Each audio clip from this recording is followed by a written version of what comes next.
이 시간 바보 아빠, 바보 엄마라는 제목으로 같이 말씀을 좀 나누려고 합니다. 여러분, 오늘은 뉴질랜드에서 어떤 날입니까? 무슨 데이? 예, 마더스데이, 그죠? 파더스데이는 언제인지 아세요? 어유, 감사합니다. 이 마더스데이만 챙기는 경향이 있어요. 이렇게 미국에도 마더스데이에는 막 행사를 하면서 파더스데이는 지나가 버렸어요. 막 서운하더라고요. 어쨌든 뉴질랜드는 마더스데이, 어머니 날 이렇게 하는데 교회력으로는 어버이 주일로 이렇게 지킵니다. 어버이를 제가 아이들한테 얘기를 했더니 어버이 주일은 얘기를 했더니 못 알아듣더라고요. 어머니 날로 이해를 하길래 아니다. 응? 어머니와 아버지 이 두 개를 합쳐가지고 어버이 주일, 어버이날이라고 하는 거다. 잊으면 안 된다. 아빠를 빼먹으면 안 돼. 이렇게 얘기를 했더랬죠. 질문입니다. 여러분 밖에서도 어버이날을 한국 같은 경우에 이제 하는데 왜 굳이 교회에서도 어버이 주일로 이렇게 지켜야 할까요? 밖에 있는 거 따라서 하는 걸까요? 사실 어버이날은 교회에서 먼저 시작했습니다. 원래는 어머니날이라는 이름으로 교회에서 시작을 했죠. 1930년대 무렵에 구세군 가정단에서 어머니날이라는 것을 삼아서 이렇게 지켰습니다. 한 2년쯤 뒤에 감리교 연합회에서 5월 둘째 주를 어머니날로 이렇게 지켜가게 되었죠. 그러다가 한 40년쯤 지나서 1973년도에 되자 교회마다 그렇게 지키고 있으니까 나라에서 국가적으로 어버이날을 결정하자 해서 1973년도부터는 나라적으로 어버이날을 지키게 된 거죠. 그래서 원래 어버이날은요 기독교 배경에서 나온 것이라는 것입니다.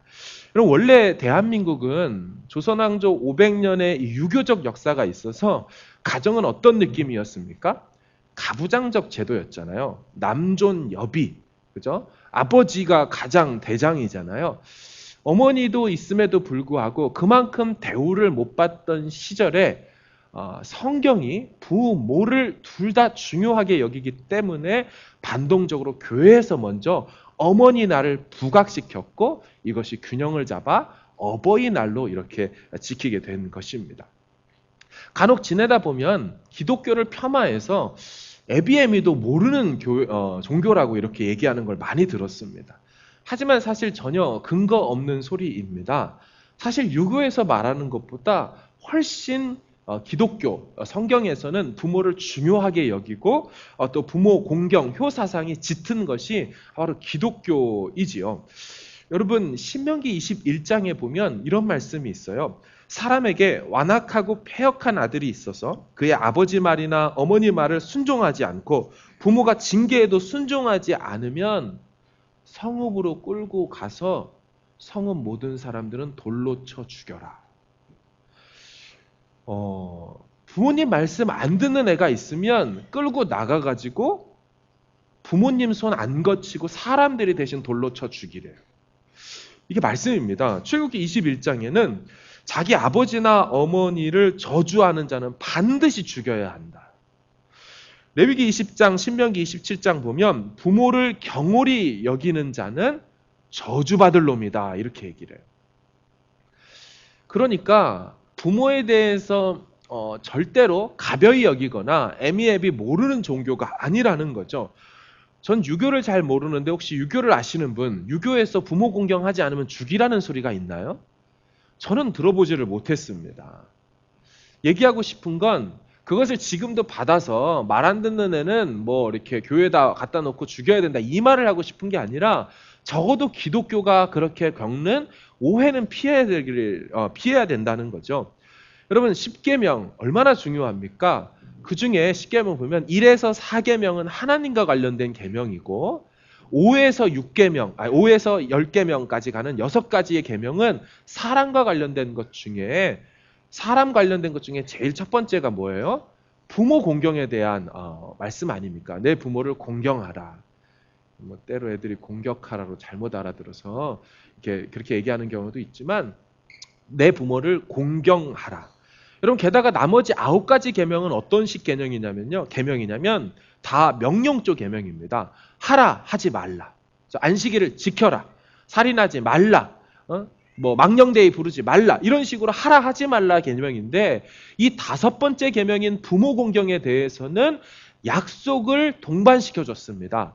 내 부모를 공경하면, 그러면 내 하나님 여호와가 내게 준 땅에서 잘되고 장수할 거라라고 보상에 대한 약속을 껴줬어요. 그래서 10계명을 딱 받아본 유대인들 입장에서는 어떤 느낌을 받냐면, 야, 이거 좀 특별하다. 다른 계명보다 이 5번째 계명에 성경과 하나님의 관심이 있다는 것을 알 수 있게 만들었다는 것입니다. 왜 그럴까요? 왜 성경은 부모 공경에 대해서 이렇게 중요하게 여기고 있을까요? 그것은 부모 공경함과 하나님 공경함이 뗄래야 뗄 수 없기 때문입니다. 다시 말하면 부모를 공경하지 않는 사람이 하나님을 공경하고 섬길 수 없다라는 입장 때문이에요. 질문입니다. 하나님이 우리를 창조하셨습니까? 1부 때도 답을 안 하시더라고요. 너무 쉬우니까 대답하기가 싫은 거예요. 아침부터 이런 거를. 자, 다시요. 하나님이 우리를 창조하셨습니까? 예, 창조했는데 아담과 하와처럼 우리를 쪼물락쪼물락해서 만드셨나요? 아니란 말이죠. 아니란 말이죠. 우리는 다 하나님 우리를 창조했다라고 아멘 하지만 누굴 통해서? 부모님을 통해서 우리를 창조하셨잖아요. 그렇지요. 하나님 아버지가, 하나님이 우리를 먹이시고 입히셨지요. 이제껏. 아멘입니다. 그런데 누굴 통해서요? 부모님을 통해서 우리를 먹이고 입혔잖아요. 따라서 자녀 입장에서 부모는 누구냐면요, 보이는 하나님이에요. 하나님이 나를 창조했고 먹이고 입혔다라고 아멘할 때 누굴 통해서? 부모님을 통해서 했다는 거예요. 나를 존재케 하시고 먹이고 입히고 똥기저귀 갈아주시고 쫓아다니면서 입에 먹을 것 넣어주신 분은 하나님이 맞지만 누굴 통해서? 부모를 통해서 했다는 겁니다. 따라서 부모님은 하나님의 대리 창조자이셔요. 맞죠? 부모는 나를 먹이고 입히셨던 하나님의 대리 통치자가 되어주신다는 거예요. 따라서 보이는 하나님이 바로 부모로 하나님께서 두셨다는 거예요. 여러분, 우리가 우리를 창조하시고 돌보시는 신적 존재인 하나님을 부를 때 하나님 뭐라고 불러요? 아버지. 이 세상에 수많은 관계적 유비로 쓸 수 있는 것들이 있었지만 그 중에 뭐를 갖다 쓰셨어요? 아버지를 갖다 쓰셨어요. 따라서 하나님 아버지라고 부르기 때문에 부모 공경과 하나님 공경은 항상 연결되어 있는 거죠. 요한일서 4장에 보면 이런 말씀이 있어요. 보이는 바 형제를 사랑하지 않는 자가 보이지 않는 하나님을 사랑할 수 없다. 마찬가지의 논리입니다. 보이는 바 대리 창조자, 보이는 바 대리 통치자인 부모를 공경하지 못하면서 보이지도 않는 하나님을 섬긴다고 과연 네가 말할 수 있느냐? 섬겨낼 수 있느냐? 그럴 수 없다라는 거예요. 실제로 먹이고 입히고 도와주고 하시는 그분에게도 감사하지 못하는 존재가 어떻게 보이지도 않는 그 하나님께 난 감사해요. 안 된다는 것이죠. 안 된다는 것이죠. 여러분, 사실 바울은 부모 공경과 신앙이 매우 밀접하게 연관이 있다라고 말해 왔습니다. 우리 로마서 1장 30절을 좀 볼 텐데요. 앞에 자리가 하나, 둘, 셋, 네 자리, 다섯, 여섯 자리가 있습니다. 앞으로 좀 와주시고요. 자, 같이 화면으로 좀 읽겠습니다. 시작.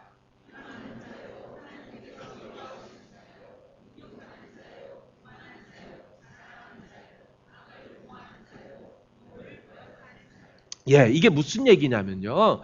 하나님이 태초부터 버린 자들, 선택받지 못한 불택자들, 유기해버리고 택함받지 못한 자들을 얘기하면서 그들의 특징 중에 마지막 뭐라고 해요? 부모를 거역하는 자. 그러니까 부모를 거역하고 안 거역하고 순종하고 거역하는 것은 단순히 애가 싸가지가 있네 없네 그 정도 얘기를 하는 게 아니라 네가 구원받은 증거가 그렇게 나타난다는 거예요. 네가 구원받지 못한 증거, 선택받지 못한 증거가 부모에게 반하고 거역하는 것이라고 말하고 있다는 것입니다. 이게만이 아니더라고요. 바울은 디모데후서 3장에 이런 말씀도 했어요. 너는 이것을 알아야 된다 하면서 시작. 말세에 고통하는 때가 이르러 사람들이 자기를 사랑하며 돈을 사랑하며 자랑하며 교만하며 비방하며 부모를 거역하며. 지금 무슨 얘기예요? 야, 디모데야, 이거 반드시 알아야 돼. 알아둬야 되는데 말세야. 세상 마지막 날이 왔어. 그 말세에 고통하는 때가 되면 이런 일이 일어나는데 뭐가 있대요? 부모를 거역하는. 그러니까 말세가 되었다라는 것을 알 수 있는 세상 끝에 일어난 일 중에 하나가 바로 부모 거역함이라고 얘기하는 거예요. 따라서 부모 공경 순종은 하나님 섬기는 것과 뗄 수가 없는 거예요. 심지어 바울은요, 부모 공경을 포함하면서 이걸 넘어서서 가족과 친척에게까지 해야 될 행동으로 신앙과 이렇게 연결해서 말하지요. 디모데전서 5장 8절입니다. 시작. 돌보지 아니하면 믿음을 배반한 자요 불신자보다 더 악한 자니라. 아멘. 뭐라고 합니까? 자기 친족, 친척들을 돌봐야 되는데 그 중에 특별히 가족을 돌보지 않으면 이거는 불신자다가 아니고요. 불신자보다 더 악하대. 예수 안 믿고 하나님 모르는 사람도 가족 돌보고 친척 돌보는데 나만 살겠다 혹은 그렇게 생각하지 않게 살아가는 사람들은 그런 사람들 문제라는 것입니다. 따라서 신앙이 좋은 사람일수록 어떻게 되겠습니까? 가족과 친척들을 성심껏 돌보고 섬긴다라고 성경은 말하고 있는 거예요. 그리고 또 한 가지입니다. 여러분 거룩함에 대해서 어떻게 생각하십니까? 거룩함. 우리는 거룩함이라는 단어가 들리면 막 오르간 소리가 띵 하고 들리고 교회 종이 쳐질 것 같고 그런 느낌을 받아요. 그렇죠? 그런데 레위기 19장에 보면 거룩한 삶에 대해서 이렇게 말을 합니다. 19장 1에서 4절인데요. 같이 읽겠습니다. 시작. 여호와께서 모세에게 말씀하여 이르시되 너는 이스라엘 자손의 온 회중에게 말하여 이르라. 너희는 거룩하라. 이는 나 여호와 너희 하나님이 거룩함이니라. 너희 각 사람은 부모를 경외하고 나의 안식일을 지키라. 나는 너희 하나님 여호와이니라. 너희는 헛된 것들에게로 향하지 말며 너희를 위하여 신상들을 부어 만들지 말라. 나는 너희의 하나님 여호와이니라. 아멘. 지금 하나님께서 레위기 19장에 뭘 요구하시냐면 당신의 백성들이 거룩하길 원하시는 거예요. 난 너희들이 달랐으면 좋겠다. 난 너희들이 거룩하길 원해. 라고 하면서 무슨 얘기를 하셨냐면 안식일 지켜야 돼. 그렇죠? 안식일 중요하죠. 주일 성수해야 돼. 중요해. 이거 거룩한 생활이에요. 그 다음 또 뭐라 그래요? 우상 숭배하지 마라. 우상 만드는 거 그거 거룩한 거 아니야. 우상 안 만드는 게 거룩한 거야. 라고 안식일과 우상 숭배하지 말라라고 얘기하는 것보다 앞에 뭘 얘기해요? 부모를 공경이 아니에요. 경외하다라고 얘기를 하고 있어요. 지금 거룩한 삶으로 나타나기를 원하는 그 첫 번째가 뭐냐면 부모 경외함으로 나타나고 있는 거예요. 우리는 안식일 안 지키면 막 큰일 날 것처럼 얘기하죠. 당연해요. 아니 그러면 안 됩니다. 큰일 나요. 안 돼요. 해야 돼요. 우상 만들어 놓고 집에다 우상 갖다 섬겨 놓고 하면 안 돼요. 근데 그 무게보다 더 무겁게 앞에 뭘 두고 있어요? 부모 경외함을 두고 있어요. 여러분 공경과 경외는 다른 단어입니다. 질문입니다. 경외하다라는 단어는 어디와 많이 연결되어 쓰입니까? 누굴 경외해야 돼요? 하나님을 경외해야 돼요. 지금 부모 공경의 무게를 어디로 두고 있냐면 하나님 위치까지 올려놓는 거예요. 예, 부모는 보이는 하나님이에요. 보이는 하나님인 부모를 경외해라 라고 얘기를 하는 거예요. 공경을 넘어선 위치까지로 거룩한 삶이 무엇인지 얘기해주고 있다는 것입니다. 디모데전서 5장 4절도 좀 보길 원합니다. 같이 읽어볼게요. 시작. 만일 어떤 과부에게 자녀나 손자들이 있거든 그들로 먼저 자기 집에서 효를 행하여 부모에게 보답하기를 배우게 하라. 하나님 앞에 받으실 만한 것이니라. 아멘. 여러분 저 말씀의 끝부분만 좀 보세요. 하나님 앞에 받으실 만한 것이다. 이것만 딱 떨어뜨려 놓고 본다면 어떤 느낌을 받습니까? 저 용어는 예배 문맥 같죠. 이것은 하나님 앞에 받으실 만한 것이다. 원문에는 하나님을 기쁘시게 하는 거래요. 이것만 딱 보면 이거 예배예요. 이런 삶이 없어요. 이걸 원하셔요. 근데 그게 무엇과 연결되어 있어요? 부모를 공경하는 것. 효를 행하는 것. 특별히 저 문맥에서는 홀로 된 여인, 이 과부가 해야 될 일로서 네 자녀뿐만 아니라 손주까지 뭐 하게 해야 된다? 과부는, 이 홀로 된 여인은 이 자녀와 손주로 하여금 부모에게 효를 행하는 것을 가르쳐줘야 된다. 이게 왜 그러냐면 얘네들이 하나님을 섬기는 것이기 때문이다. 홀로 된 어머니를 섬기고 홀로 된 아버님을 섬기는 것은 신앙과 상관없는 게 아니고 그냥 도덕에 얘기하는 게 아니고 유교가 아니라 이건 하나님 앞에 예배하는 문맥처럼 느껴지도록 그렇게 만들어놨어요. 어떻게 기독교가 애미애비 없는 종교입니까? 이보다 더 중하게 여기는 종교가 어디 있을까요? 근데 질문이 있을 수 있어요. 목사님, 그럼 부모님이라면 다 무조건 순종해야 합니까? 이런 질문이에요. 나는 나에게 상처 준 엄마 아빠에게 순종 못해요. 우리 엄마 아빠의 삶이 온전하지 못해서 나는 그럴 수가 없어요 라고 어떤 저항감이 들 수가 있어요. 오늘 본문 에베소서 6장 1, 2, 3절이 있잖아요. 그런데 2절하고 3절은 출애굽기와 신명기 말씀을 가지고 와서 바울이 지금 인용한 것입니다. 먼저 인용한 내용을 좀 볼게요. 출애굽기 20장과 신명기 5장을 보시면 뭐라고 됐냐면 내 부모를 공경해라. 그러면 내 하나님 여호와가 내게 준 땅에서 생명이 길리라. 그러니까 딱 두 가지죠. 공경하면 생명이 길어질 거야. 장수할 거야. 자, 신명기도 와서 또 뭐라 그래요? 너 내 하나님 여호와께서 명령한 대로 내 부모를 공경해. 그러면 내 하나님께서 주신 땅에서 생명 길고 복을 누려. 그러니까 뭐예요? 공경하면 장수하고 잘 돼. 그런데 오늘 본문에 에베소서 6장 1, 2, 3절을 보면 2, 3절에 저 내용이 있어요. 공경하면 상이 있어. 오래 살아. 따라서 1절은 바울이 첨가한 겁니다. 바울이 넣어놓은 거예요. 자, 그럼 1절 같이 한번 읽어볼게요. 시작. 너희 부모에게 순종하라. 이것이 옳으니라. 아멘. 지금 부모에게 공경하라, 순종하라 다 비슷하죠. 이것이 옳으니라, 이거 맞다, 의로운 것이다, 다 비슷해요. 그런데 노란색으로 표시해 놓은 이 문구가 들어갔네요. 뭡니까? 주 안에서. 여러분, 에베소서에서 바울이 이런저런 이야기를 진행할 때 주 안에서 혹은 주께 하듯 뭔가를 기독교인의 윤리적 삶을 얘기할 때 그 기준과 해야 될 동인, 원인의 이유에 대해서 말할 때마다 주 안에서라는 용어를 첨가하고 있습니다. 그러니까 그 일을 할 때 그냥 하지 말고 기준을 제시해 줄 때마다 주님이 등장해요. 자, 남편과 아내 어떻게 해야 될까 할 때도 그런 말씀이 있었어요. 볼까요? 5장 22절 시작. 아내들이여 자기 남편에게 복종하기를 주께 하듯 하라. 그냥 아내들이여 남편에게 복종하세요 라고 하지 않고 주께 하듯이라는 기준을 제시해 줬다라는 겁니다. 다음 주에 같이 볼 종과 상전 이야기를 해서도 역시나 주 그리스도가 등장합니다. 한번 볼까요? 6장 5절입니다. 시작. 종들아 두려워하고 떨며 성실한 마음으로 육체의 상전에게 순종하기를 그리스도께 하듯 하라. 그냥 상전에게 순종해라라고 하지 않고 그리스도께라고 기준을 적어줘요. 7절도 기쁜 마음으로 섬기기를 주께 하듯 해라. 이게 바울의 기독교 윤리의 잣대였습니다.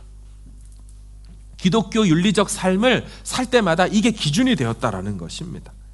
자, 돌아와서 보면 오늘 본문에도 무턱대고 부모에게 순종하라라고 하지 않죠. 주 안에서 부모에게 순종해라. 여러분, 무엇 안에서 in place, 그러니까 in 어떤 장소가 나오면 이해하기가 우리는 쉽습니다.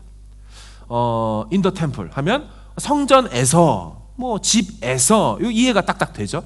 근데 제가 이렇게 말한다고 생각해 보세요. 여러분, 제 안에 있으세요.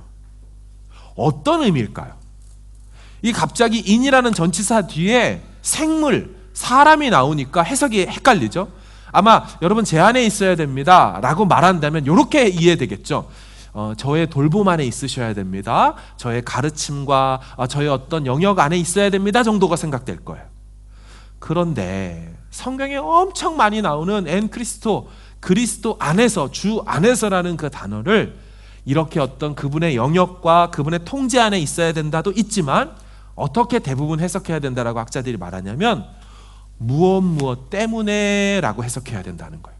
정리하면, 갖고 오면 어떻게 되냐면 자녀들아 주님 때문에 부모에게 순종해라 라는 거예요. 주님이 명령하셨기 때문에 순종해야 된다는 것입니다.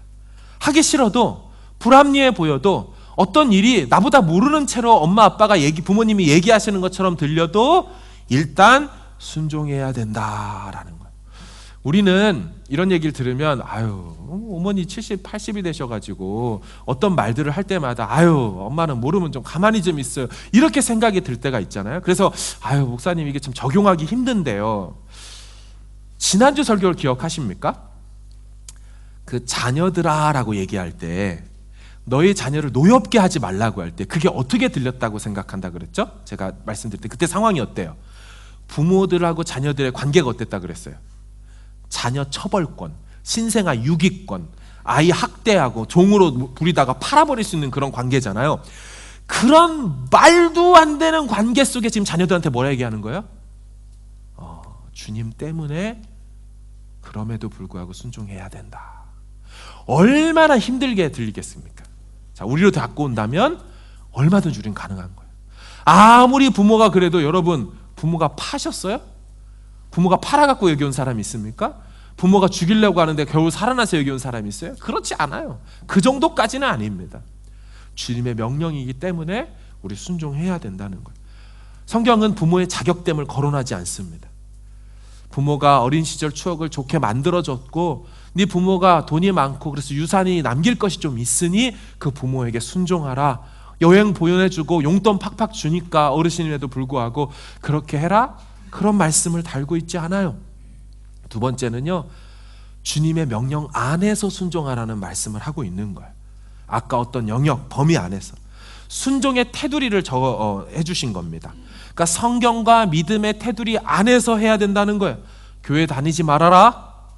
너 뉴질랜드 가가지고 교회 같은 거 다니지 마. 뉴질랜드 가서도 계속 제사 지내고 조상을 섬겨야 돼. 이런 순종은 우리가 받아들일 수가 없는 거예요. 하지만 명백한 죄가 아닌 이상 부모에게 순종하는 것이 바로 성경은 이것이 맞다, 옳다. 이 디카이오스라는 이 단어 옳다라는 말은 우리를 의롭게 하다 그 단어가 똑같은 단어입니다. 옳을 의 그것을 똑같이 얘기하는 거예요.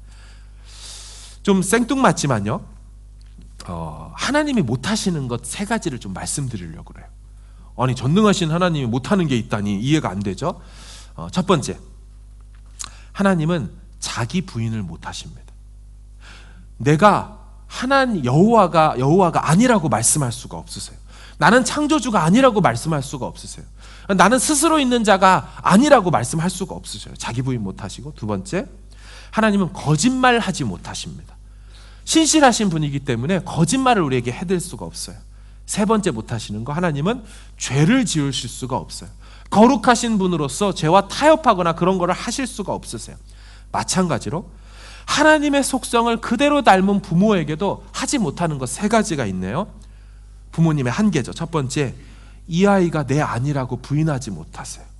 일종의 자기 부인처럼 이 아이가 내 아니라고 말 못하고, 두 번째, 나는 너를 사랑하지 않는다고 말씀하지 못하세요. 일종의 거짓말을 못하시고, 세 번째, 내가 이 아이에 대해서 사랑밖에 할 수 있는 게 없다라고, 그것이 아니라고 혹은 말씀을 하지 못하세요. 정말 바보같이 사랑하시지 사랑하지 않을 수 없는 부모가 없다라는 것이죠. 그 대표적인 바보 아빠를 좀 소개하고 싶은데요, 다윗이라는 사람입니다. 다윗에게 여러 아들이 있었는데 셋째 아들 압살롬이라고 있었습니다. 근데 그 압살롬에게는 예쁜 여동생 다말이라고 있었어요. 근데 다윗에게 아내가 여럿 있다 보니까 다른 여자한테 낳은 암논이라는 다른 아들이 있었어요. 이 암논은 이 압살롬보다 형님이었습니다. 근데 서로 이복 관계죠. 엄마가 다른. 그런데 이 암논이 압살롬의 여동생 다말을 사랑했어요. 정확히 말하면 사랑했다라고 표현하지만 갖기를 원했어요. 육체적으로 취하기를 원했어요. 그래서 너무너무 사랑하리를 하다가 요놈이 암논이 아버지 다윗 앞에 갔을 때 아픈 척을 합니다. 싫음 표정이 안 좋으니까 아버지가 물어요. 야 아들아, 너 왜 이렇게 어디가 아프냐? 어떻게 하면 좋냐? 아버지, 다말이 과자 좀 만들어가지고 갖다 줬으면 제가 먹고 금방 나을 것 같아요. 그러니까 아버지가 이거 어렵지 않잖아. 야, 다말아, 우리 딸 그 오빠한테 쿠키 좀 갖다 줘 그랬어요. 그러니까 딱 갖다 줬습니다. 근데 갖다 줄 때 끌고 들어와서 자기 침대에서 동침해버리고 버려버렸어요. 다말은 수치를 당했고, 그렇게 당해버린 입장에서 시집을 갈 수도 없는 채로 오빠인, 친오빠인 압살롬 집에서 그냥 살게 되었어요. 얼마나 슬픕니까? 이 압살롬 입장에서는 이런 나쁜 놈이 없는 거예요. 감히 내 여동생을 네가? 이렇게 된 겁니다. 그래서 어떻게 하냐면 칼을 갈기 시작해요. 저 암논, 너 내가 가만히 안 두겠어. 2년간 칼을 갈다가 어느 날, 양털 깎는 날, 그러니까 나라적으로 어떻게 파티가 일어나는 아주 좋은 날에 택해가지고 2년 뒤에 암논을 압살롬이가 초대해요. 그리고 술 먹인 다음에 죽여버립니다. 아버지가 알게 됐어요. 얘가 주랭랑을 치고 도망가 버립니다. 어디로 가냐면 자기 외갓집, 외국입니다. 그술이라는 외갓집으로 도망가가지고 3년 동안 집에 나타날 수가 없어요. 왜요? 형제를 살해해버렸으니까. 물론 이유가 있었지만 그렇게 해버렸어요. 그래서 3년간 아빠한테 나타나지 못하다가 다윗 입장에서 요압이라는 장군이 아유 다윗이요 왕이시여 그래도 아들 압살롬이 지금 외갓집에 가가지고 외국에서 3년 동안 못 나타나는데 다시 불러들여서 아들로 삼으십시오. 받아주세요. 그래서 다윗이 허락해서 와요. 근데 와도 2년 동안 다시 아버지에게 나타나질 못해요. 죄송한 마음 때문에.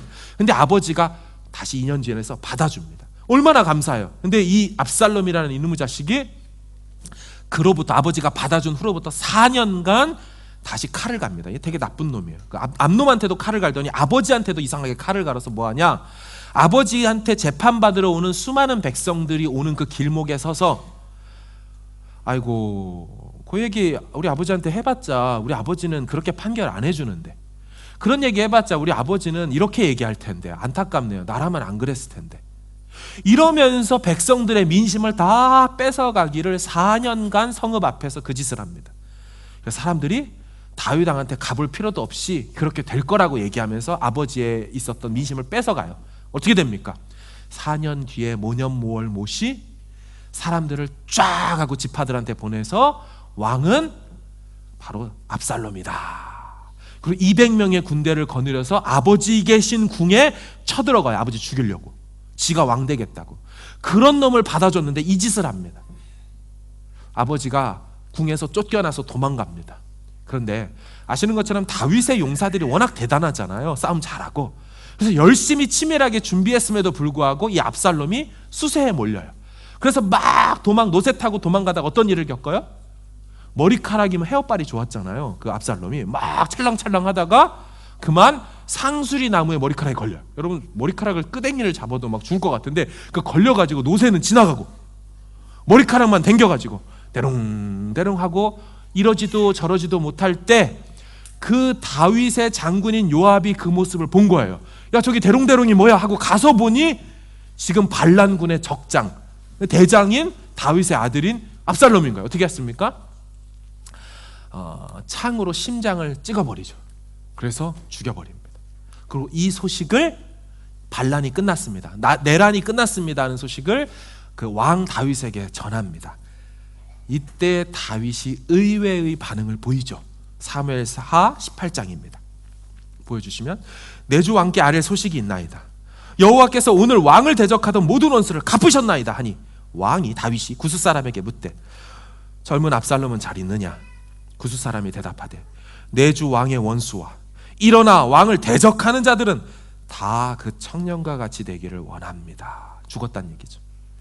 왕이 마음이 심히 아파 문 위층으로 올라가서 우니라. 근데요 울려고 올라갈 때 말하기를 내 아들 압살롬아 내 아들 압살롬아 차라리 내가 너를 대신해서 죽었다면 압살롬 내 아들아 하였더라. 여러분 이 대목이 이해가 안 가요. 내 가슴에 창을 거두고 칼을 거녔던 그 아들놈은 그 페류나가 원래 율법에 따르면 죽여야 되잖아요. 그게 맞거든요. 근데 그놈아가 죽었다는데 아버지가 울어. 열왕기하 19장 4절에 가면 또 울어요. 내 아들 압살롬아 올라가서 엉엉 웁니다. 여러분 압살롬은 어떤 아들이에요? 정말 나쁜 아들이에요. 아버지 가슴에 대못 박은 놈이고요. 실제로 정말 대못을 박으려고 했어요. 근데 다윗은 자신의 목을 노리던 그 적장을 위해서 울고 있는 것입니다. 왜요? 적장이라도 아들이니까. 여러분 이게 아빠의 모습이에요. 이게 바보 아빠의 모습이에요. 얼마나 슬피 우는지요. 너무 대성통곡하니까 분명히 내란을 잠재웠고 쿠데타를 이겨냈는데도 불구하고 다윗의 군대 백성들이요 이겼다고 말을 못해요. 그래서 자기네들이 성경에 보면 각자의 집으로 돌아갈 때 마치 패전한 백성들처럼 병사들처럼 들어갔대요. 사무엘하 19장 2, 3절입니다. 시작. 왕이 그 아들을 위하여 슬퍼한다 함이 그날의 백성들에게 들리매 그날의 승리가 모든 백성에게 슬픔이 된지라. 그날의 백성들이 싸움에 쫓겨 부끄러워 도망함같이 가만히 성읍으로 들어가니라. 아멘. 다른 사람들은 이해하지 못했어요. 아버지가 아니니까. 아무리 페루나라도 아들은 아들이고 아버지는 아버지인 것 같아요. 이게 혈연의 강력함인 것 같아요. 여러분, 자녀 앞에서 부모는 바보가 됩니다. 우리 한국에서 어떤 말이 있어요? 딸 바보 뭐 이런 말 있잖아요. 저는 아들 바보예요. 아들 바보. 요즘에 딸 바보가 점차 되고 있음을 제가 이제 부인할 수가 없습니다. 저희 아이들한테 어릴 적에 이거 하면 안 돼. 뽀로로 2번만 봐야 돼. 이런 얘기를 했어요. 슈퍼아이 2번만 봐야 돼. 딴 때를 막 계속 얘들이 막 정신없다 보니까 이제 아빠가 원칙과 원리를 좀 알려줘야 될 것 같아요. 그래서 원칙을 정했어. 오늘은 2번이야. 끝이야. 안 돼. 단호하게 자르고 엄하게 경고하고 뒤돌아서 방에 딱 왔는데 이 뒤통수에서 애가 우는 거예요. 막 이렇게 우는 거예요. 제가 이 자식이, 응? 야, 뽀로로 그까짓 거 2번 보라고 했다고 울어? 그 막 정말 하는데 마음에 막 분노가 있다가 너무 서럽게 우니까 제가 결국 가서 얘기를 했어요. 너 왜 우냐? 왜 우냐? 얘 2가지 때문에 울더라고요. 이제 질의문답을 해본 결과 뽀로로를 보고 싶어서 우는 것과 2번째, 세상에 내 아빠가 나한테 그렇게 서운하게 얘기했다는 걸 받을 수가 없어서 운다는 거예요. 그 얘기를 들으니까 제가 막 눈물이 나려고 하는 거예요. 서러워서 운다는 거. 어떻게 아빠가 자기한테 이렇게 얘기할 수가 있냐는 거예요. 그 좋은 아빠가. 그래서 그토록 세게 먹었던 제 마음을 다 접고, 정확히 말하면 그 마음이 접혀져 가지고 들어가서 다시 보여주면서 마음 상하게 해서 미안하다고 막 달래주면서 뽀통령 영상을 보여줬어요. 근데 제가 참 가슴 아플 때가 언제였냐면, 우리 아들이랑 어린이집을 간다고 하는데 얘가 어린이집을 아빠랑 안 간다는 거예요. 내가 데리고 간다고 해줘도 아빠랑 가기 싫다는 거예요. 그 애가 어리니까 그런데도 제 마음이 얼마나 그 마음이 아픈지 모르겠어요. 둘째가 가정어린이집을 다녀요. 그래서 그 가정어린이집 끝나고 나올 때 늘 엄마가 데리러 간단 말이에요. 그래서 아빠가 시간을 내서 갔어요. 그래서 그 가정어린이집 문, 아파트 문이 쫙 하고 열리면 제가 정찬아 아빠 왔다 딱 해주려고 했었어요. 그래서 아빠 왔다 딱 했는데 얘가 정말 그 원장님이 민망할 정도로 서럽게 우는데, 이 원장님 참고로 교회 집사님이거든요. 서럽게 우는 거예요. 하고 막 울면서 다시 어린이집으로 들어가 버리는 거예요. 엄마가 안 왔다는 거예요. 왜 네가 왔냐 이거예요. 그러니까 제가 마음이 너무너무 섭섭한 거예요. 야, 나도 널 낳았어. XY 염색체 중에 나도 있어. 생각만 해도 가슴이 아픈데요. 제 얘기를 좀 드리자면, 저는 저희 아버지를 싫어했어요. 5살 때인가 7살 때로 그 어간으로 기억을 합니다. 제가 아버지 앞에서 노래를 했던 적이 있어요. 근데 이제 저희 아버지가 이제 그 당시 금성, 골드스타 거기를 다녔기 때문에 이런 전자기계 이런 거에 좀 밝으셨어요. 그래서 제가 5-6살 때 노래를 했던 걸 녹음을 해놓으신 게 아직도 있어요. 그래서 그 노래를 나중에 다 커가지고 이제 틀어서 들어봤더니, 야, 이 진짜 5살, 6살짜리가 믿기지 않을 정도의 그 정광태 씨가 불렀던 1982년도에 나왔던 독도는 우리 땅을 부르고 있더라고요. 역사 의식이 다르죠, 애가. 울릉도 동남쪽 백길 따라 200리 연어알 물새알 해녀대합실 17만 평방미터 우물 하나 분하고 독도는 우리 땅. 지증왕 13년 섬나라 우상국 세종실록 지리지 50페이지 셋째 줄 하와이는 미국 땅 대마도는 일본 땅 독도는 우리 땅. 그죠? 연어알 뭐 물새알 뭐 이렇게 다 하잖아요. 5절이나 돼요. 5절이나. 제가 그거를 다 완창을 했어요. 얼마나 대단합니까? 5살짜리가. 그런데 노래를 부르다가 지증왕 13년 섬나라 이렇게 딱 하고 있을 때 아버지가 에이 그것도 모르냐? 우상고 세종실록지리지 막 부르는 거예요. 그럼 저는 막 부르지 마 아빠 부르지 마 내가 부를 건데 이게 그 맑은 소리로 있는 거예요 애가. 또 다음 걸 불러요. 경상북도 울릉군 남명도동 1번지 동경백 32 북위 37 평균 기온 할 때 그것도 모르냐 12도 강수량은 1300 부르는 거예요. 그럼 저는 내가 부를 건데 나도 다 아는데 잠깐 그런 건데 여러분 5살 6살짜리가 이 강력한 역사의식 속에서 5절이나 되는 것을 지금까지 기억할 정도로 쫙 불러대면 칭찬을 해줄 법한데 제가 그걸 한참 테이프를 듣다가 마음이 어렵더라고요. 왜냐하면 칭찬을 안 해요. 끝까지 한마디도 칭찬을 하지 않으셨어요. 그리고 핀잔만 주고 애는 찡찡대다가 끝나는 거를 좋다고 녹음해 놓으신 거예요. 근데 제가 이런 생각이 들더라고요. 우리 아빠는 날 칭찬하지 않으시는구나. 내가 못나서 그런가? 그래서 생각해 보니까 어릴 적에 학교 시험을 보고 중간고사, 기말고사, 원래고사 이런 것들을 받아갖고 딱 성적표, 통지표를 가져가면 잘했다고 칭찬하신 적이 없어요. 아버지는 늘 90점을 넘기를 원하셨어요. 그래서 90점을 딱 넘어서 딱 가져갔어요. 저는 이제 막 칭찬 들으자고 짜짠하고 보여드리면 더 열심히 해. 칭찬을 들으려고 때 더 열심히 하라는 얘기를 들으니까 내가 열심히 안 했다는 뜻인가라고 받았죠. 중간고사를 시험을 잘 봐가지고 딱 가져갔더니 아버지가 기말고사가 진짜야 이렇게 얘기를 하시더라고요.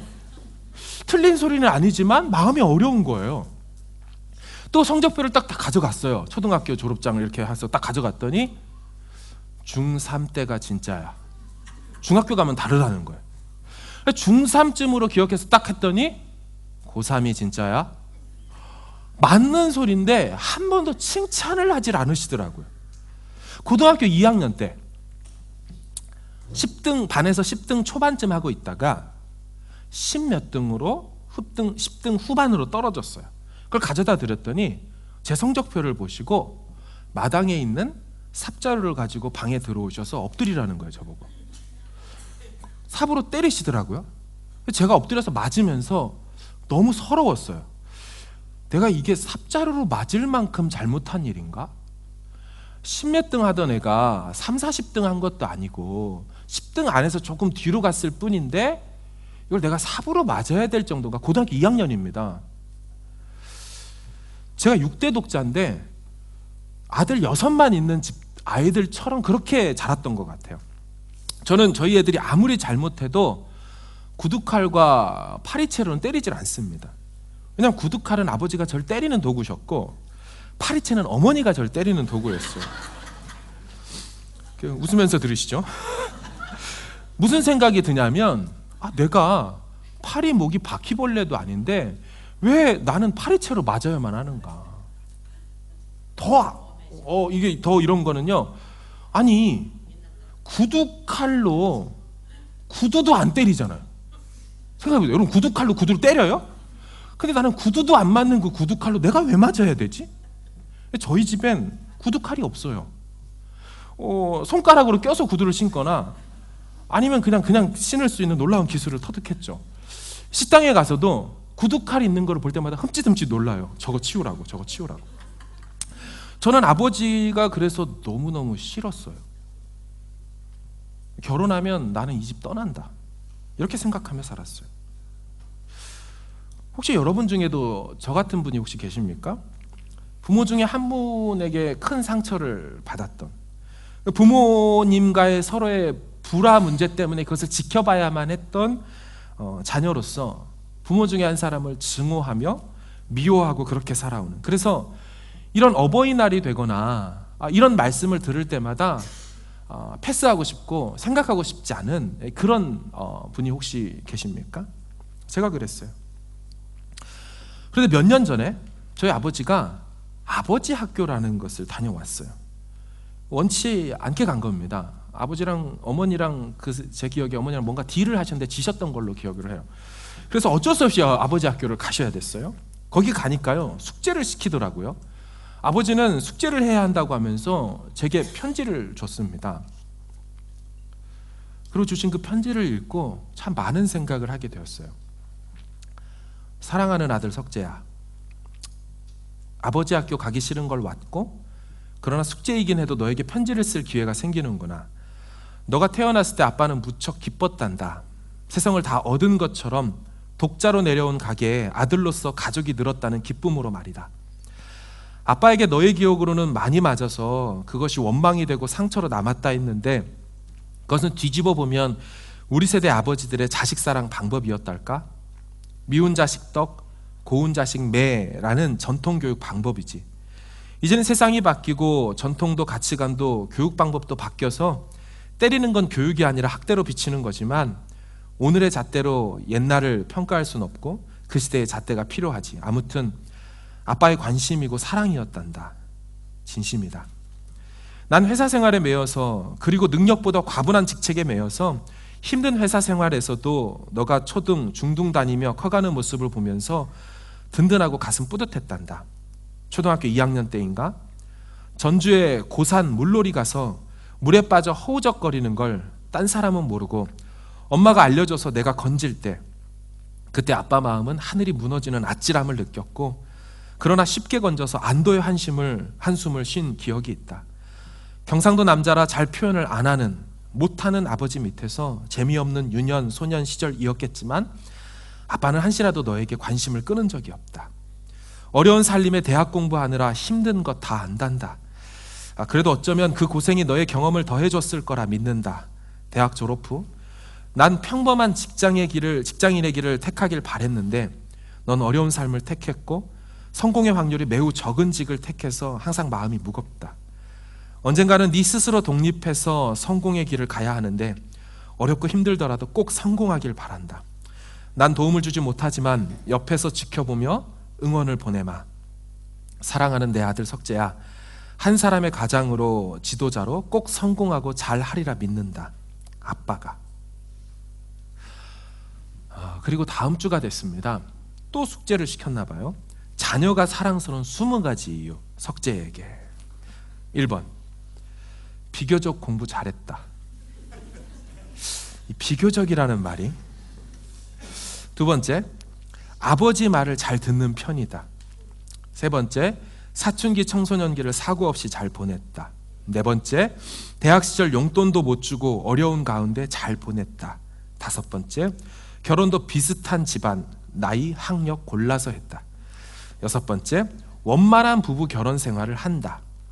일곱 번째, 부모에게 잘하려 한다. 여덟 번째, 아들 교육을 현대식으로 하려 애쓴다. 아홉 번째, 친구를 많이 사귄다. 열 번째, 돈보다 더 귀한 것들이 있는지 안다. 11번째, 자기 개발을 꾸준히 한다. 12번째, 아내에게 잘한다.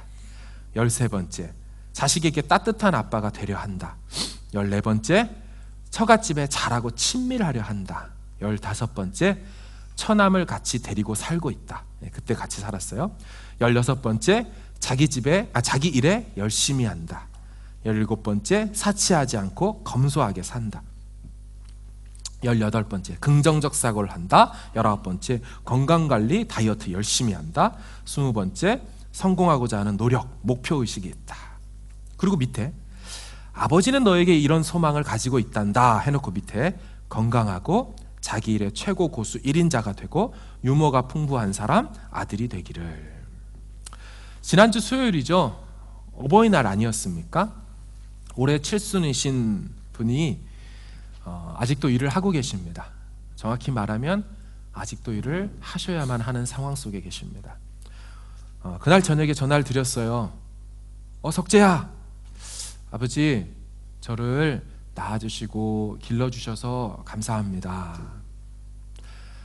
잠시 말을 잊지 못하시더니, 그래, 그렇게 말해줘서 고맙다. 우리네 부모님 사랑 표현이 서투신 것을 저는 사랑하지 않는다고 생각했습니다. 그런데 제가 부모가 되어 보니까 알겠더라고요. 부모는 바보이세요. 죽기까지 자녀를 사랑할 수밖에 없으셔요. 부모님의 한계이죠. 영화 공공의 적이라는 게 있었습니다. 아들이 페르나예요. 부모님에게 있는 유산을 받고 싶어서 두 권을 쓰고 부모님 집에 와서 부모님을 죽이는 놈입니다. 근데 부모를 유산 때문에 죽일 때 근데 부모는 딱 봐도 두 건을 써도 아들인 줄 알았어요. 자식의 칼에 맞아서 죽어가면서 몸싸움을 하다가 자식 손에 있는 손톱 하나가 떨어져 나가요. 그걸 칼에 맞아 쓰러진 부모가 보고 증거 인멸을 시켜 주길 위하여 입에 급히 넣고 죽습니다. 자기 아들이라도 자기를 죽인 놈이라도 아들이라는 것 때문에.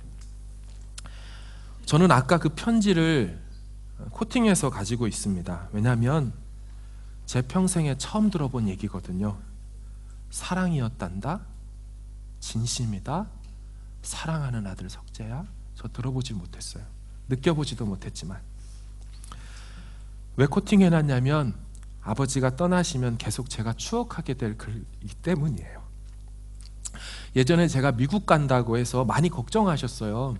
왜 35에 그 나이에 미국을 꼭 가야 하냐고. 어머니는 제가 미국 간다고 생각만 해도 우셨습니다. 저는 알아요. 얼마나 가슴 아프게 우시는지. 제가 군대에 입대했을 때 2달간 매일 우셨대요. 저는 몰랐지만 당시에 초등학생이었던 제 동생은 알고 있더라고요. 동생이 학교 갔다 오면 그 부모님 방에서 귀신 소리가 늘 났대요. 하고 우는 귀신 소리가 났대요.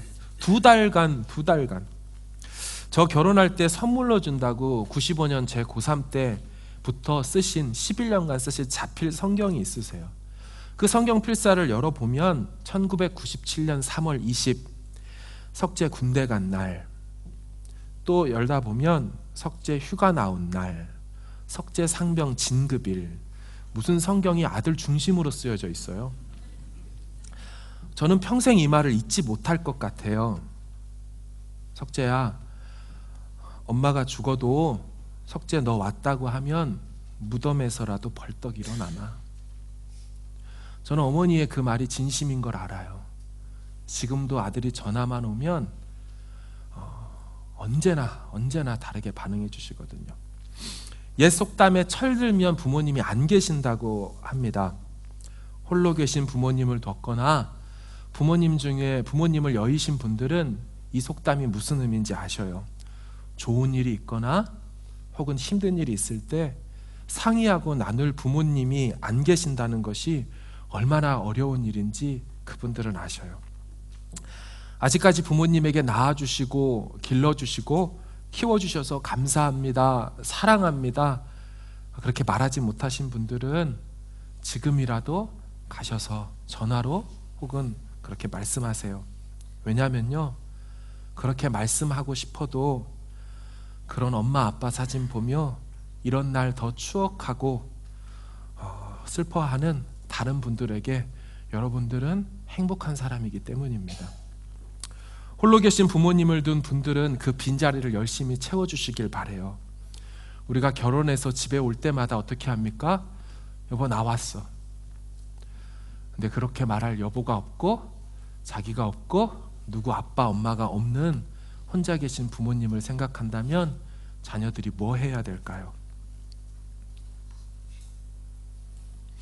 잠언 23장과 골로새 3장 말씀을 좀 띄워주십시오.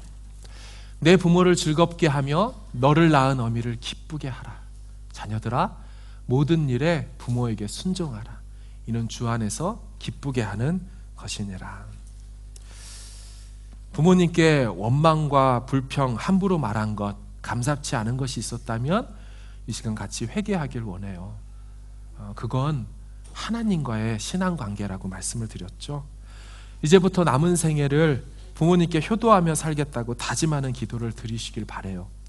여러분, 그것이 부모 공경하는 것이 거룩한 삶이고요, 그것이 주를 기쁘시게 하는 삶이고요, 그것이 말세를 살아가는 성도의 바른 삶이고, 그것이 하나님이 받으심직한 삶이기 때문이에요. 몸과 마음이 연약해진 부모님을 위해 기도하는 자녀가 되기를 결단하시길 바래요. 그리고 이미 부모님을 여의신 분들은 생전에 부모님께서 하셨던 말씀을 기억하며 살기를 바래요. 나도 이렇게 살아야지. 부모님 앞에 더 나은 모습을 보여야지. 우리 같이 함께 찬양하기를 원해요.